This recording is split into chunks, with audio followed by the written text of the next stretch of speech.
psychics in the building who said they've experienced presences. Very heavy doors in this old building, opening and closing by themselves. A lot of cold spots.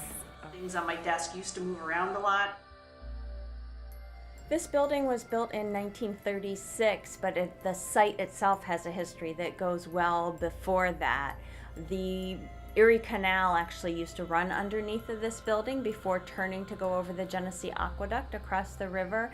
But even before that, there was the Johnson Seymour Raceway, which at one time would have run parallel to the Erie Canal.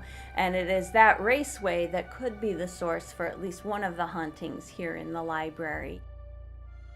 In the early 20th century, there was a young woman who drowned in the race, which actually now, still to this day, runs underneath the building, and the water from that raceway is used to cool our building. So it's quite plausible that Laura Young, the young woman, could be one of the ones who are haunting us.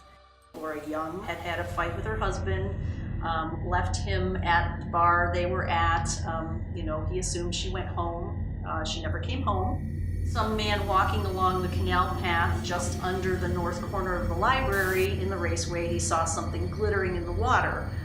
What he saw was the diamond engagement ring on Laura's finger. Her body was found in the canal. The coroner eventually ruled that it was death by misadventure, suicide, or an accident. And so it was interesting that we discovered the story of Laura Young almost 100 years to the day that we started seeing a lot of the issues around the building. I had to go down there, I was by myself. And I really just remember it being like fall, winter, really dark down there. I didn't want to go down there by myself. And I used to work here late at night, and I was going down there to retrieve a book for a librarian. And it was really, really cold behind me.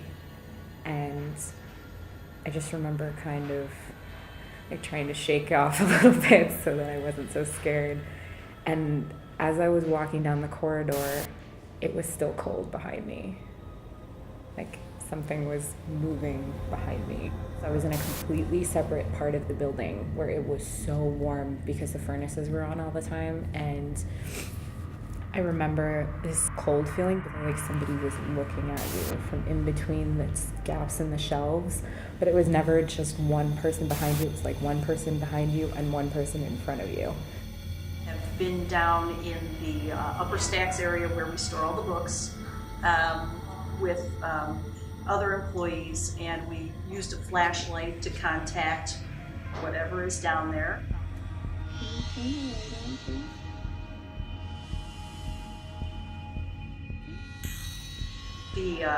Our security head, who has since retired, caught footage for us from our security cameras, again, of the doors opening and closing by themselves. So she would be in the building alone, opening up, and she would hear a door slam, thinking that someone had hidden in the library overnight. She ran down to the first floor security desk to call 911. As she's reviewing the security cam footage to see if anybody's in the library and who it was, her review of the security cam footage showed the door opening and closing on its own, with no one in the building but her at the time. Whatever is in the building is very mischievous.